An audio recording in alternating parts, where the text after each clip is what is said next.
Are you tired of manually checking prayer times every day? Learn how to automatically add them to your Google Calendar in under 2 minutes.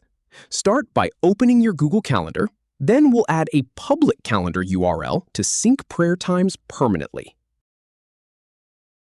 Start by looking at the left panel and click that little plus icon right next to Other Calendars.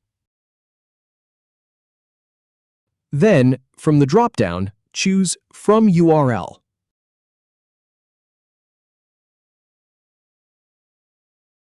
Now, paste the calendar URL into the URL of Calendar field.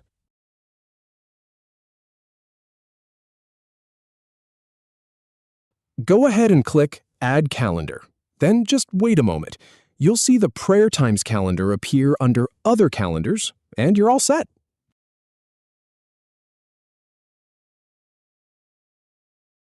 If you have any feedback, or if any info is inaccurate, please leave a comment below. We'll do our best to answer or redo the video if needed. Thanks for watching.